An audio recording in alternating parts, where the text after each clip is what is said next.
फिर गरीब आदमी पर तरस नहीं आया। कितने हाथ जोड़े कल हमने पैर पकड़े हैं? दादागिरी दिखा रहे हैं यहाँ पे। बात भी नहीं करेगी, दादागिरी दिखाने का शौक है।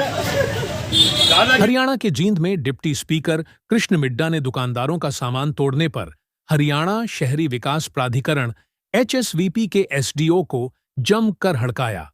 उन्होंने SDO को बाजू से पकड़कर मार्केट में घुमाया।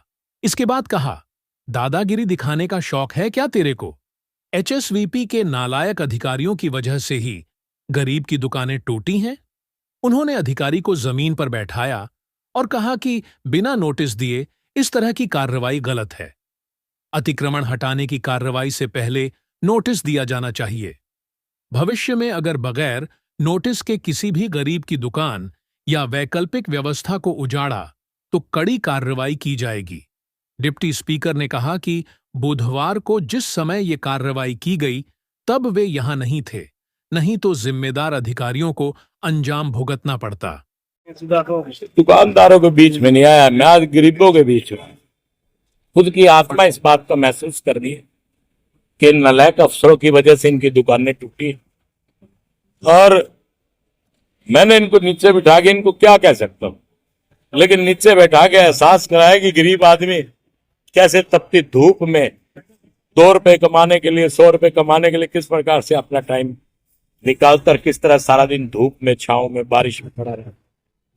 पता है, एक बुजुर्ग माता जो मेरी माँ से उम्र की होगी और वो थोड़ा सा पैसा कमाने के लिए बेचारी को अपने पोते पोतियों का पेट पालने के लिए उसकी मजबूरी है, जो सड़क पे बैठ के अपना गुजारा करिए। नालायक अफसरों ने सारे के सारे ये शेड तोड़ने का काम करे। मैं दिल से दुखी, ऐसा नहीं होना चाहिए जो इन नालायक अफसरों की वजह से ये हुआ गरीबों का। लेकिन मैं इन जितने 20-25 दुकानदार ये बता रहे हैं, सबकी दुकानें और ये सब अपने ही पैसे से जैसे भी होगा इनका ये कराने का काम करूंगा।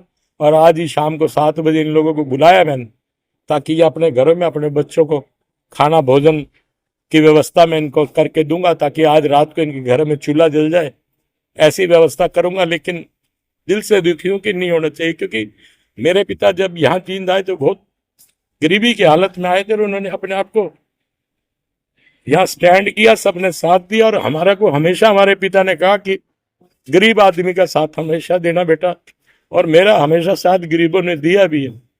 तो मैं अपनी तरफ से बहुत दुखित हूँ। मेरे पास आज शब्द नहीं है इन लोगों को देख के, लेकिन उन अफसरों को मेरे का मकसद एक ही था कि मैं उनको नीचे बिठा के एहसास कराऊं कि गरीबी होती क्या।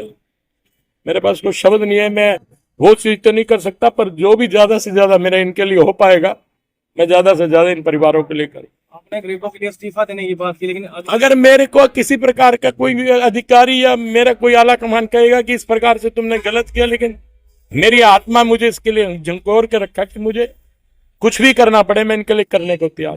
भविष्य में ऐसा आगे ना हो उसके लिए क्या किया जाएगा? मेरे कहने की आवश्यकता नहीं, कोई दोबारा करेगा तो जींद में तो अगर कोई किसी तरह का इंफॉर्मेशन किए बिना किसी गरीब पे कोई भी अत्याचार करेगा, मैं बख्शने वाला नहीं हूं, ये एकदम तय है। क्योंकि सरकार की नीति जो है गरीब व्यक्ति के लिए बनी हुई है। वो हमारे प्रांत के माननीय मुख्यमंत्री जो है नायब सैनी जी, उन्होंने कहा कि गरीब व्यक्ति को हो सकता है कि मजबूरी है साहब, पेट पालने के लिए आदमी सड़क पे बैठता है साहब, किसको शौक है सड़क पे बैठने का। मेरे पास कोई शब्द नहीं है, लेकिन आज मैं दिल से दुखी हूँ